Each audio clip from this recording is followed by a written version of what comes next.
It's the last day of October, 1990.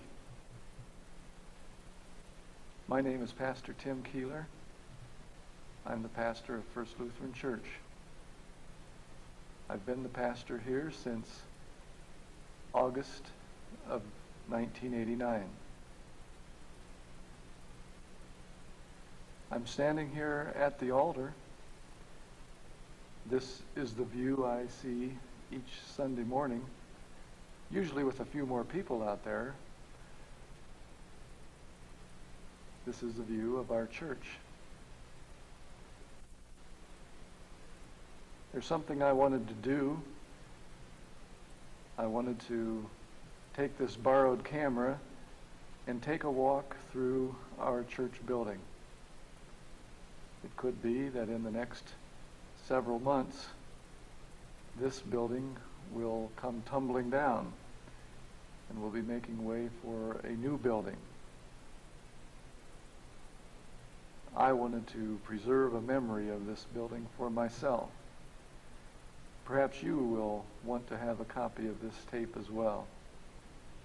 It won't be very fancy, but it will be a record of the building that we have used for some time. The people in this congregation have grown in faith within its walls.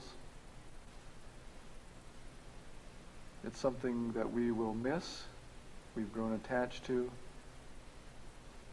It has served well. We should not forget it. So if you will, join me and we'll take a walk through our building.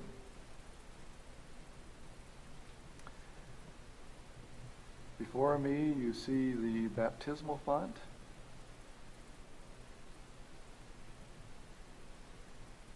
And the organ and piano. And beyond them, the lectern.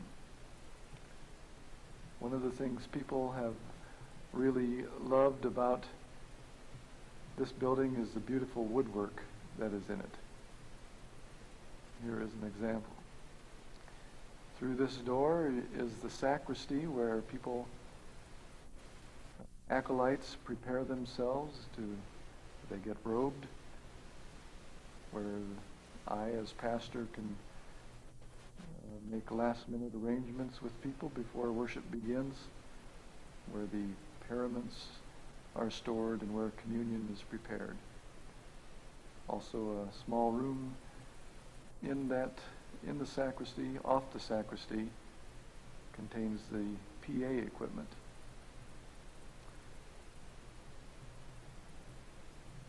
I'll move around the altar now.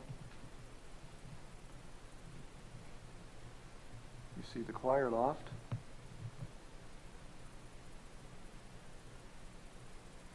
One of the problems with our building that we would like to correct or do better in the new church is to have the choir be in a different position, to be located out in the congregation, to be a part of the congregation, so they might better help in leading the congregation in singing, and so that they will be in front of the pulpit and will not have to look at the back of my head.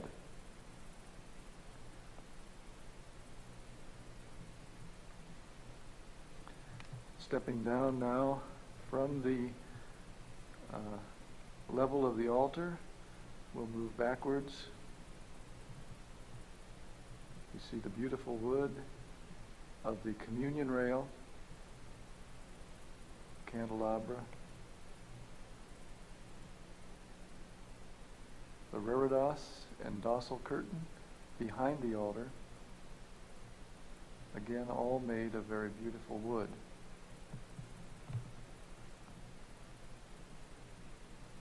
The cross that hangs behind the altar was a gift of Pastor Richard Shibley.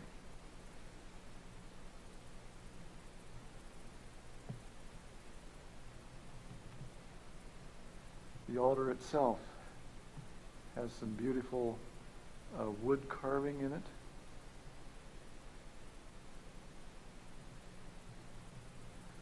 course, one of the things that people will miss will be these symbols which are painted onto the wall, symbolizing the 12 apostles, or rather 12 disciples.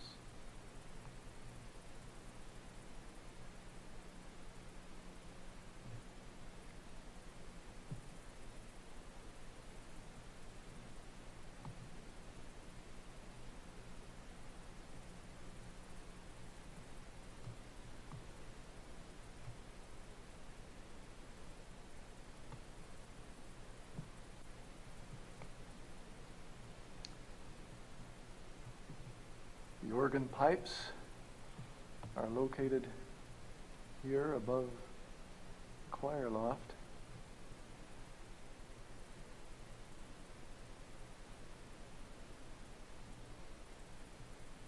Another thing that we hope to do in the new church building is to have the organ pipes pointed more towards the congregation so that the congregation will benefit more from the sound that comes out of those pipes.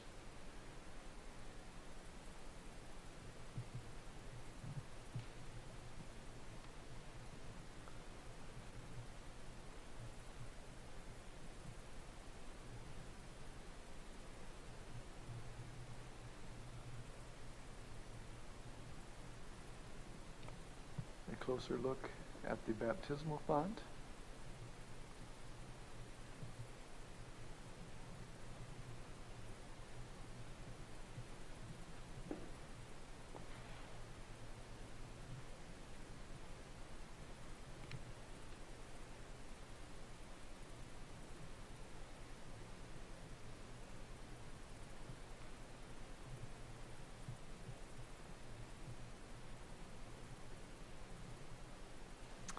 This front area of the church, until recently, had an additional pew and a rail in front. We recently removed that. You can see the area where it used to sit. We took that out in order to provide space for handicapped people. And it has proven to be a useful move on our part. We hope to have better access for handicapped people in our new church building. This is also where the bell choir often will sit their tables and will play from the front of the church here.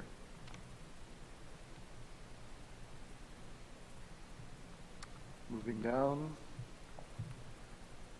onto the level of the pews, I will turn around and give you a closer look at the lectern and the woodwork that is upon it.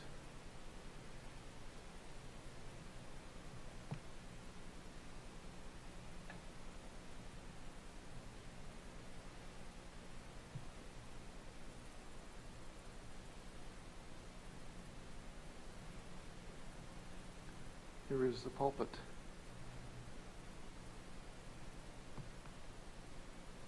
With the carved symbols upon it.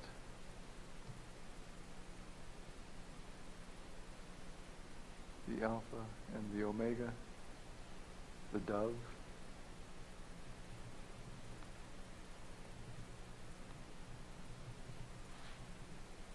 The symbol for the Trinity.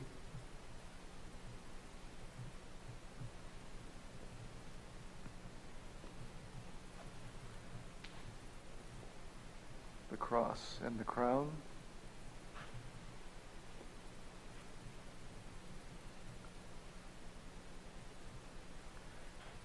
The IHS symbol for Jesus.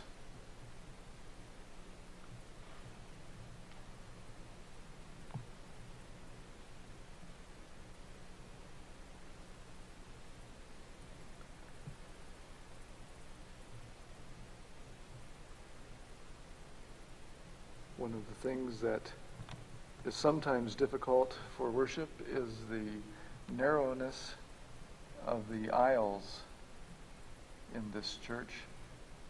The side aisle especially is very narrow. The center aisle is somewhat wider, but still not really wide enough for two people to walk comfortably side by side.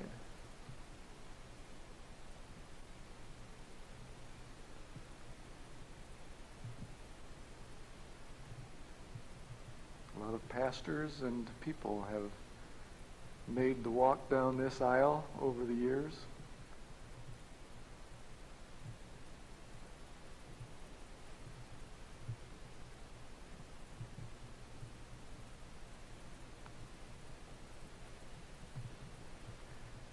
Again, the view of the church from the very back of the church.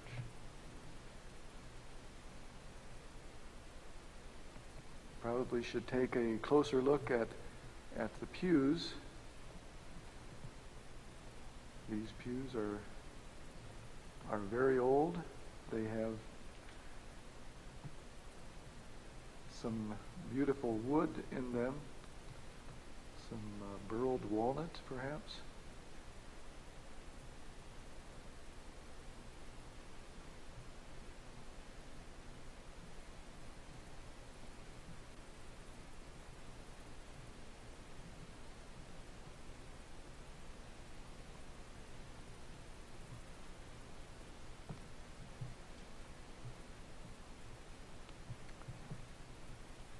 And perhaps we should take a little time to look at the windows that are in this area.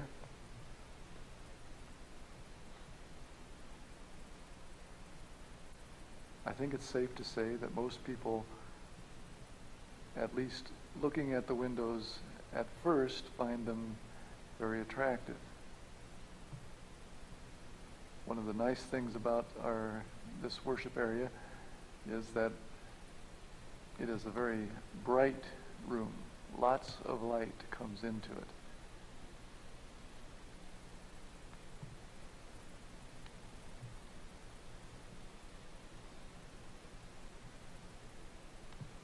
Of course, you can also see some of the problems that we've had with the windows and the way that the leading is coming apart from the glass.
Come with me now up the staircase and to the balcony.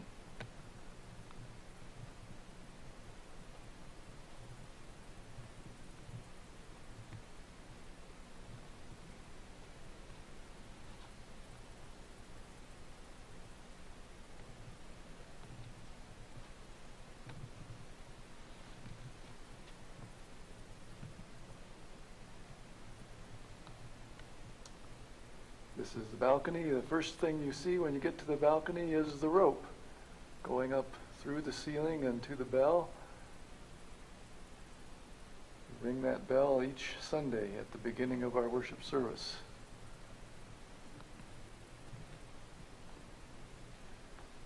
Over the years, some of the pews from downstairs have been removed to make more room.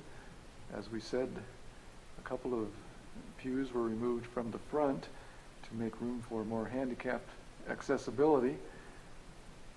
Some years ago, some pews were removed from the back of the church so that that area would not be quite as congested.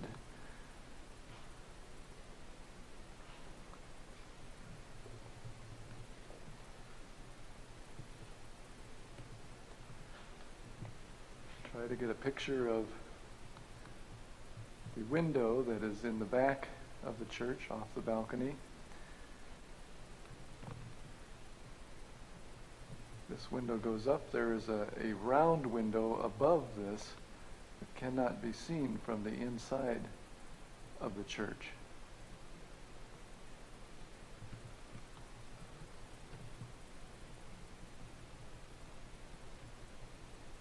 Trying to correct this a little bit so that you can see that the colors in that glass a little better. This window is somewhat different from the windows that are in the side of the church.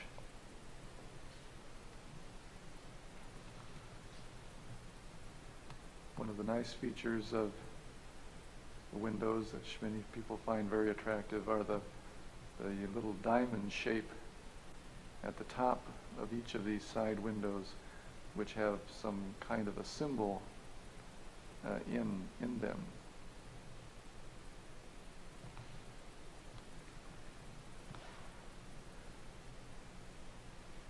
And this is the view from the balcony.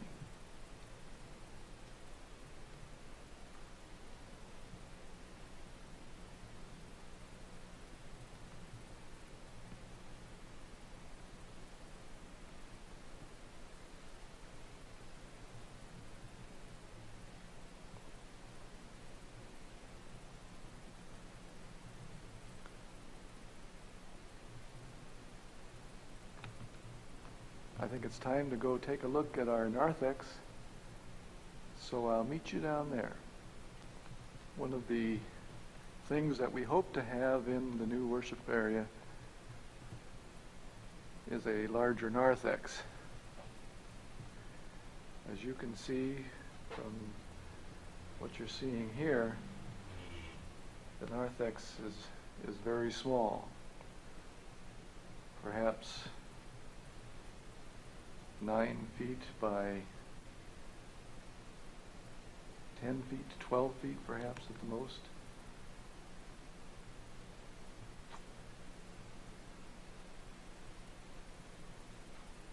These are the front doors of the church,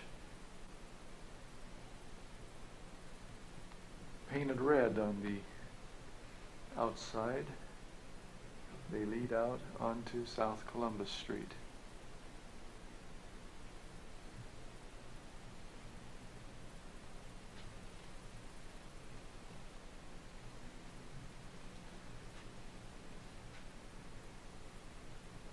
The stairway leads down to the basement.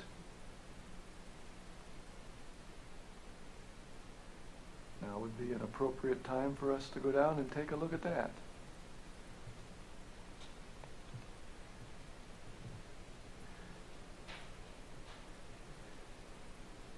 There was a time when there was no basement underneath the church.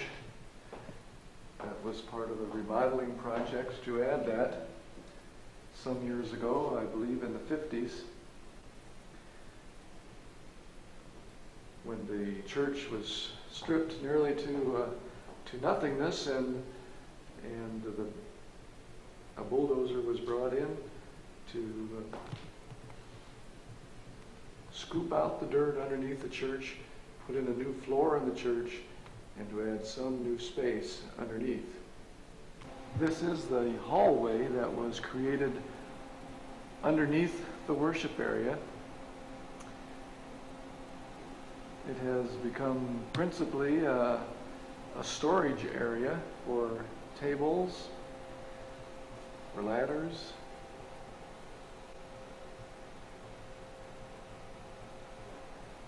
Ping pong tables.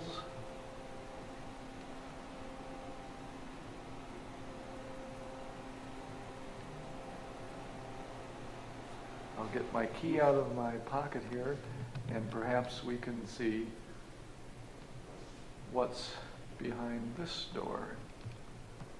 This is what is known as the custodian's room, just off the hallway. Come in and take a look at that. There is a concrete block wall here. Some things stored on top of it. A workbench.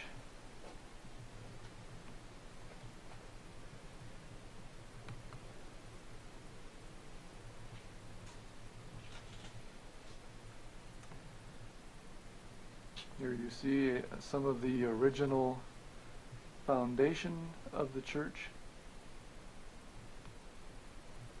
This window looks out on the alley between the church and the Angelini Pontiac next door across the alley.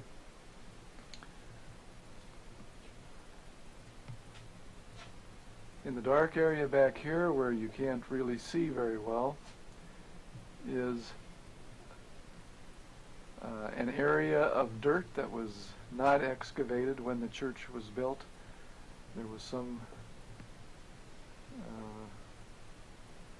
feeling that perhaps it would not be safe to excavate all of the dirt from underneath the church for fear that the foundation might not hold. That's just one of the areas where that was done. Now let's go across the hall to what many people refer to as the dirt room.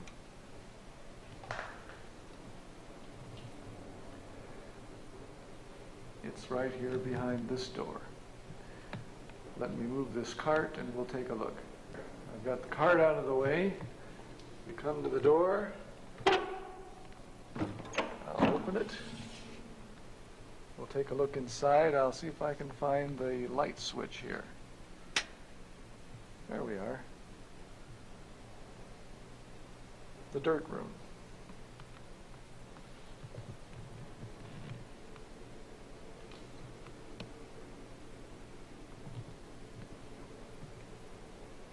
I'll step inside. I'm not sure how much of this we can get with the lighting that we have. This concrete block wall here is one of the walls to the restroom, the men's restroom, which is on the other side of it. But here we see on the ceiling the precast concrete slabs that were brought in the 50s to make a new floor for the worship area upstairs. Within these precast concrete slabs are the heating tubes for the hot water heat, which heats the building. This is an area where apparently there was a chimney at some point in the church's history. And here you see the foundation. This is dirt, original earth that was not excavated. Down here is some of the main problems that we have with the foundation of the church, that perhaps this is not adequate to hold the church up for the long term. The dirt room. Let me come out and put the cart here back in its place, close the door, and I'll be with you in a second. We're back in the hallway. The cart is back in front of the dirt room door. Let's see what we can find right here in the men's restroom. Now, not everybody gets to go in the men's restroom, but since I can assure you that there's nobody here right now, I think it would be okay to come in and take a quick peek.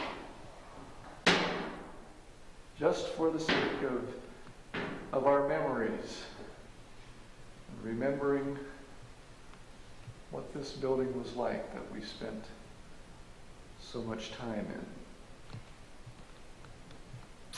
I think that's probably enough for the men's restroom. We're out of the men's restroom. We come to the water cooler, the very popular Pepsi machine. The last thing here underneath the main part of the worship area is the women's restroom.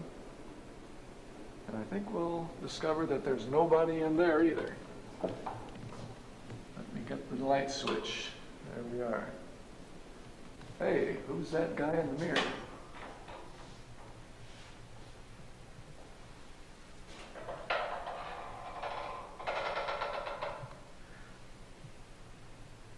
I guess there's nothing real exciting to see, but nevertheless,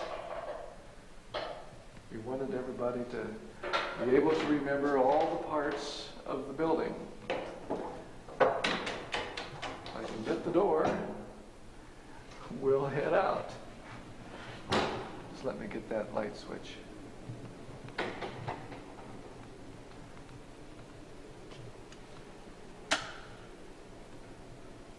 This brings us to the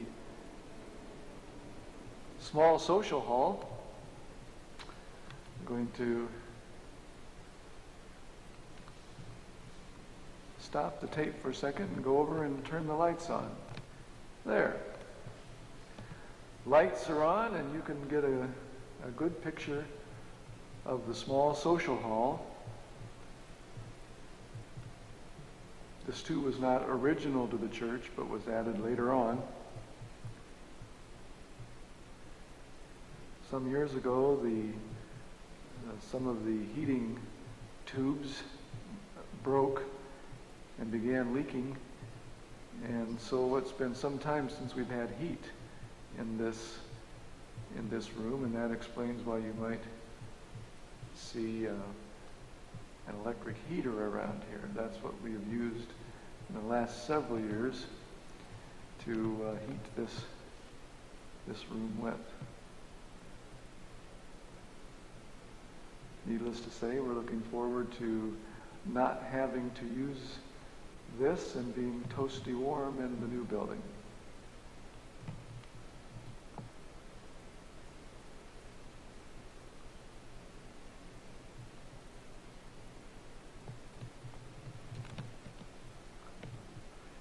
Over here is a small stage which has since been turned into a storage area.